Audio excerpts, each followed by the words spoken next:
Central China, 1250 BC.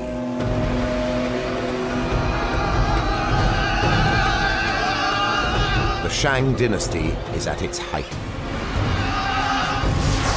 Charismatic King Wu Ding rules.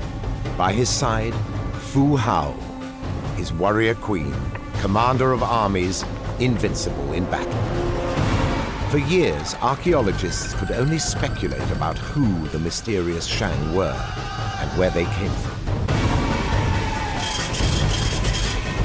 Now, 3,000 years later, science reveals a highly advanced civilization. Also makes you wonder what he was doing with his right side. And a true picture emerges of the achievements of China's first dynasty.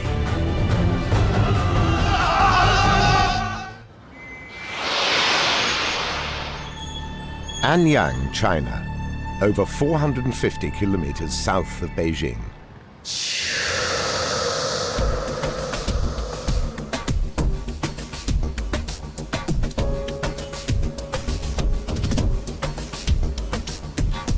Ever since 1928, this unassuming city has been a magnet for scholars of the ancient world.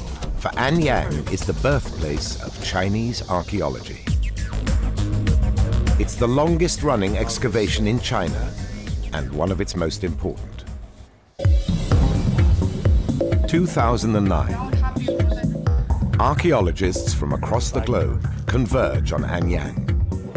Their mission is to crack the puzzle of the Shang dynasty. Chinese history is full of colorful stories about the Shang, but no one knew what was legend and what was fact. In their quest for the truth, the archaeologists have to look back to 1976 and the discovery of a lone tomb in a farmer's field. Like the tomb of Egypt's Tutankhamun, it is full of riches worthy of a king.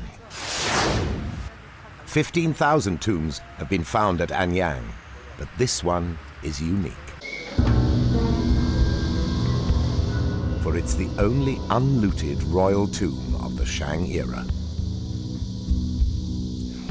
It would have dawned on them rather slowly as they've excavated this tomb that, in fact, they had found the largest unlooted Shang tomb that's ever been found. I mean, this is essentially the King Tut tomb of China.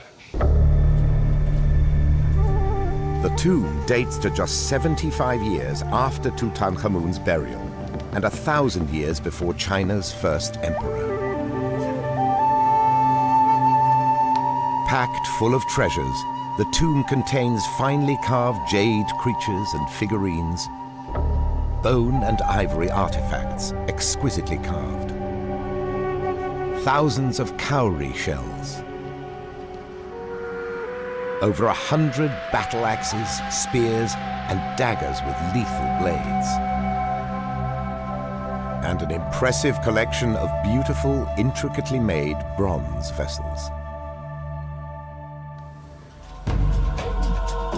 It's clearly the tomb of a leading military commander or wealthy prince.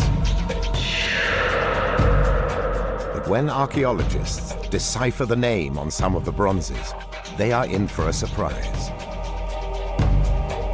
This is the tomb of a woman, the legendary Fu Hao. She's believed to have been one of the 3 main wives of King Wu Ding. He may have had as many as 60. Of all of King Wu Ding's consorts, Fu Hao is by far the most prominent. You could perhaps argue that she's favored somehow. The Shang were known to be invincible warriors. The contents of Fu Hao's tomb suggest one reason why. There are over 100 different weapons. Now, this one, interestingly, is sort of it's almost like a hybrid between a battle axe and this, which is more spiky. You would either swing it like this, or with one hand like this, and perhaps holding a shield. So not only could you hack somebody with it and the blade go into them, you can also lop heads off. The large number of weapons suggests Fu Hao was involved in military campaigns. The weapons are testimony to her military prowess. and the discovery of a bronze ewer axe suggests she was of high rank. Fu Hao has a very famous example. The blade is about 1 foot wide. It's the largest ewer axe, I think, that's been found so far. Now, this not only indicates status, but probably warrior status. Legend also tells that Fu Hao was a military commander of first rank, leading Wu Ding's most famous generals, and how she may have courageously raised an unprecedented 13,000 troops to fight the Shang's enemies, known as the Qiang. All the evidence suggests Fu Hao was indeed a warrior. Campbell searches for even more clues to her military career. He has a fantastic aid to find out more about Fu Hao, a resource almost unparalleled in this era of history. These are oracle bones. The Shang were one of the first civilizations to have writing. Tiny inscriptions record the questions Wu Ding and his successors posed to their dead ancestors, scratched onto animal scapulars and turtle shells. The Shang believed their ancestors had the power to influence everything, including military campaigns. The oracle bones chronicle key events in the life of Shang royalty and are the earliest record of Chinese history. These tiny characters are also the direct ancestors of modern-day Chinese script. It's the oldest writing system still in use today. Of the roughly 200,000 oracle bones found in storage pits across Anyang so far, about 330 divinations feature Fu Hao. They reveal much about her life, her military campaigns, her health, and even her pregnancy. This is a special treat to get to see the original bones. Normally specialists work from rubbings of the bone. It's a little bit hard to read. Yes, Fu Hao.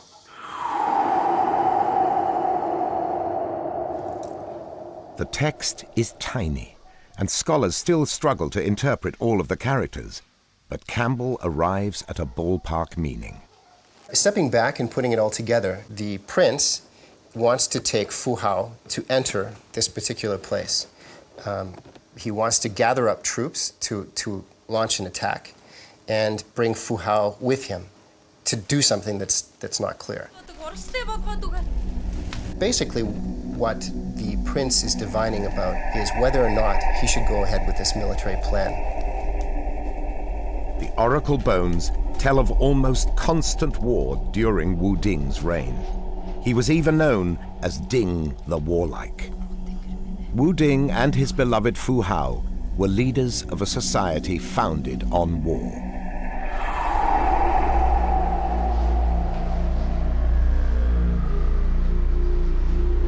And a macabre discovery in her tomb suggests a possible reason why.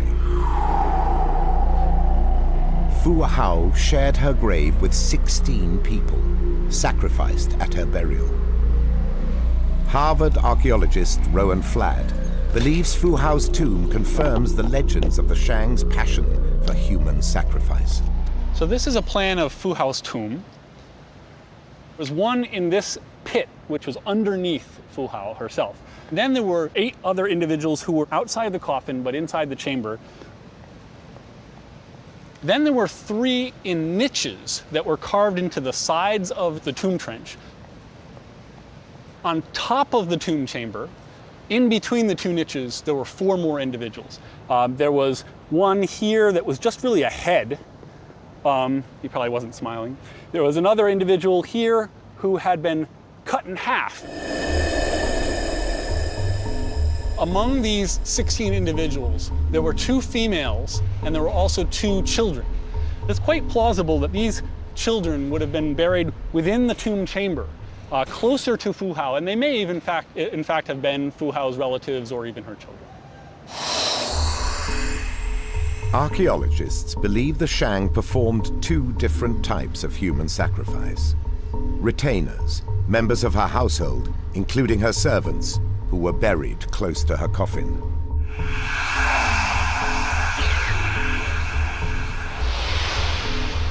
And people who were offered up as ritual sacrifices. Experts think these were prisoners of war from outside the Shang kingdom. Occasionally, these individuals would have had their heads chopped off. We find pits with heads alone, and then other pits with headless individuals, for example. The scale of human and animal sacrifices at Anyang was enormous. In total, we have thousands of human sacrifices of the various sorts. It seems as if the Shang's reputation for human sacrifice is justified. Their passion for warfare would have guaranteed them a constant supply of strangers to sacrifice.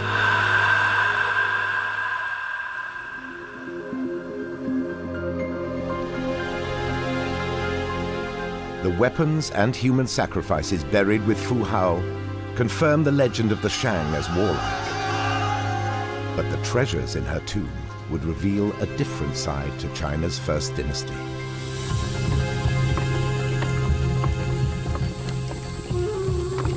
Fu Hao was laid to rest with an impressive array of treasures. The most striking are the bronzes. Almost 500 were recovered from her tomb, weighing 1,600 kilograms. This material was buried with them, that is, taken out of circulation. They wanted to continue to have this material in the next world. So clearly the Shang elite placed an incredibly high value on this commodity. The Shang were some of the most technologically advanced bronze makers in all the ancient world. During their era, bronze production reached a pinnacle in China.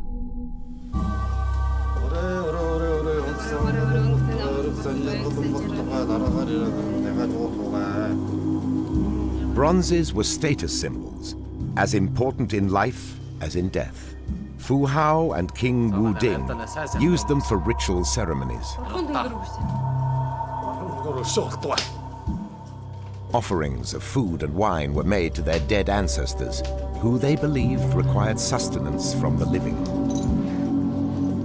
Other ancient civilizations were working with gold and used it in abundance in royal tombs.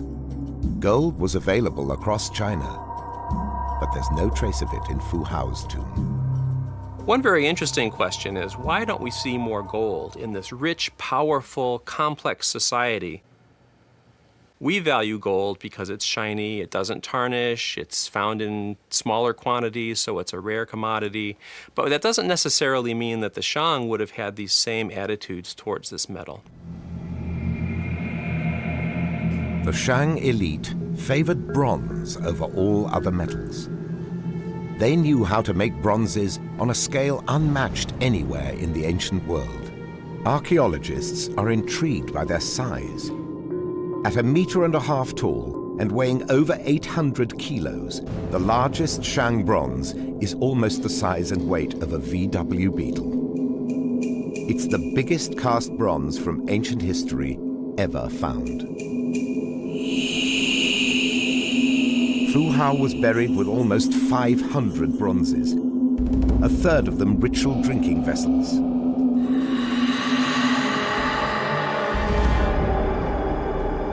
Archaeologists wanted to find out how they made them. They excavated several bronze foundry sites at Anyang. One recent discovery unearthed 90,000 fragments of clay molds, revealing the complex process the Shang used to produce such intricate vessels. First, a full-scale clay model is made with basic decoration. Clay is applied to create an outer mold, and fine details, often patterns and animal motifs, are added. The Shang used the highly sophisticated piece mold casting method, cutting the mold into sections, reassembling them with an inner core, before pouring the molten bronze inside. They also improved the characteristics of the bronze itself. Hundreds of years of experimentation led the Shang to perfect their technique. A combination of copper, tin, and lead ores would mean they could produce bronzes of the finest quality. Tin and lead both have low melting points, so some genius in the ancient world discovered that by mixing these with copper, you can create an alloy with a lower melting point that's easier to work with. Experts conclude the Shang were some of the greatest bronze producers in history. Analysis of residues in some of the vessels reveals the Shang would have used them for drinking rice wine. But the metals might have affected what Fu Hao was drinking. Now a team of toxicologists at Boston's Children's Hospital decide to investigate. Doctors Mark Kellogg and Terence Law normally analyze blood and urine samples, but today they're analyzing water and wine. They're working with 3 modern-day bronze vessels made with copper, tin, and lead. The first 2 hold water and white wine, while a third contains Chinese rice wine. So interesting that we have the lead on the surface of the water, so it's definitely not dissolving into the water like it does into the wines. They use atomic absorption spectroscopy to measure how much metal leaches out of the vessels into the liquids. What most intrigues the team is the lead content in the bronze vessels. This is so dangerous to health that today environmental levels of lead are closely monitored. The first results are worrying.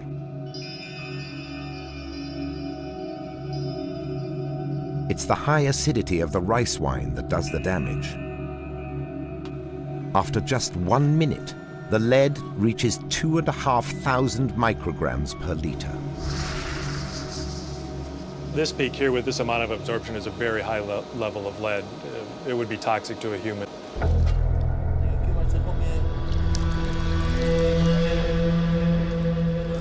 After 4 days, the level of lead in the rice wine rises to a staggering 80,000 micrograms, over 1,000 times higher than the recommended daily limit of just 75.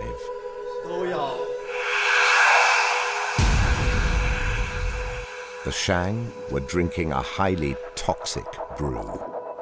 It's hard to imagine that the Shang actually ingested these fluids with the amount of lead that was present. I mean, we handled this with gloves. We're afraid to touch it. We're going to have to dispose of this through special pathways. And the Shang were not occasional drinkers. The volume of bronzeware found at Anyang suggests drinking was a key part of Shang life and might explain why later dynasties portray them as heavy drinkers. And then another limitation is going to be the Shang. Medical toxicologist Dr. Alan Wolfe looks at the results. 2,590 micrograms per liter of lead, just amazing in just 1 minute. That's incredible. Lead poison might explain why the Shang died so young.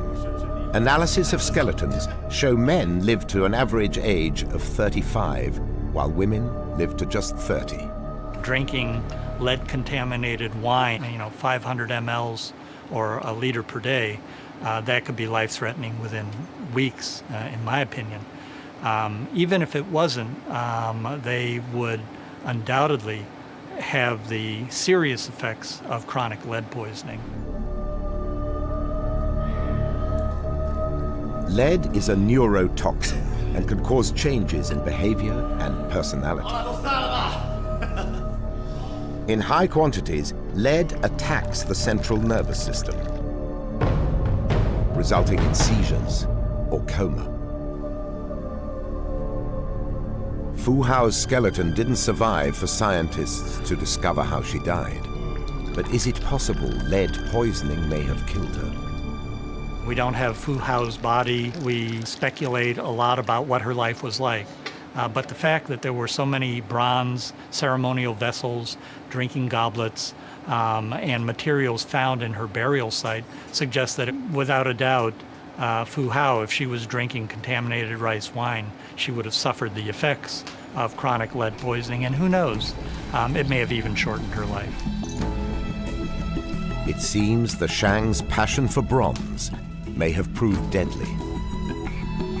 As the archaeologists examine the 1900 treasures in Fu Hao's tomb, they piece together a picture of this extraordinary ancient warrior queen.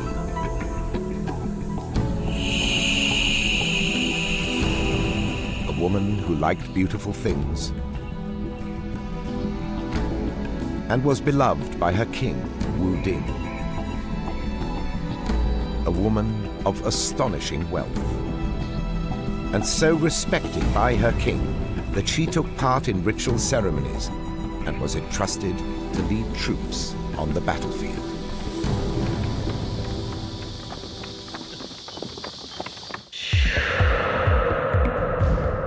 King Wu Ding's capital at Anyang is in the Yellow River Valley, over 450 kilometers south of Beijing. When he buried Fu Hao, his kingdom was about the size of New Mexico. As the archaeologists investigate the contents of her tomb, they realize Wu Ding's connections stretch far beyond the borders of his kingdom. Trade flourished under the Shang. Historians had recorded that they increased trade and brought the Shang kingdom to a height of prosperity never before seen. Now, archaeology would add weight to that argument. Shang expert Li Yongdi draws up an inventory of where Fu Hao's treasures might have come from. First, the metal ores used in bronze production. Lead may have been mined locally, but the Shang would have had to look further afield for their copper and tin. It's quite likely that travel all the way down to the middle and lower Yangtze River to obtain copper from this region. We now know there are very large tin mines in the Hunan region and in the Guangxi region. Next, the more unusual bronze daggers with an animal head design. They certainly show a very clear connection with the north and maybe even in the Siberian region. The weapons might suggest that Fu Hao or her ancestors originally came from the north, from the Mongolian steppes. A fascinating clue reinforces this idea. The archaeologists find a tiny clay head. It's one of the few pieces of evidence for what the Shang may have looked like. The high forehead, round eyes, and high cheekbones are features typical of people from Mongolia. But Fu Hao's tomb contains other treasures from sources even further away. 4 bronze mirrors may have come from Central Asia, over 1,500 kilometers away. And then there's her 750 precious jades. We now know that Xinjiang has one of the best source of jades. That's almost 2,000 kilometers away.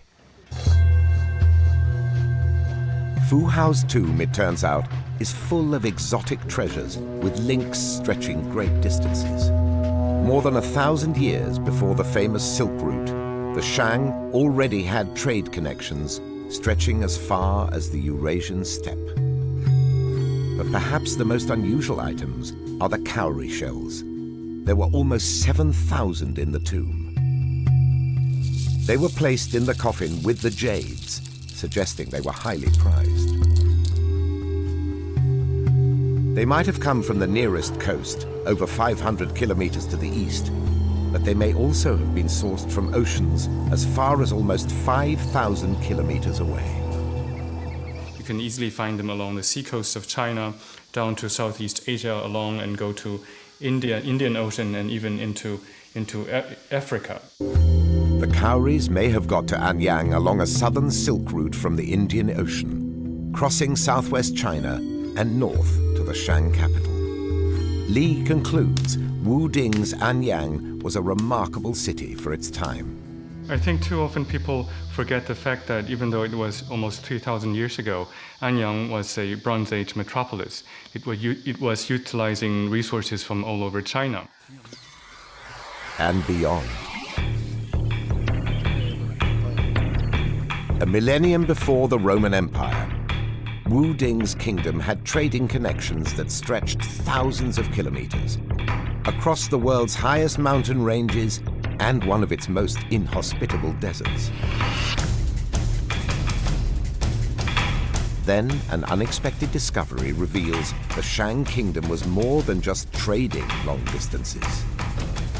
Remains of a small city are found close to ancient copper mines over 600 kilometers south of Anyang, showing all the hallmarks of Shang culture.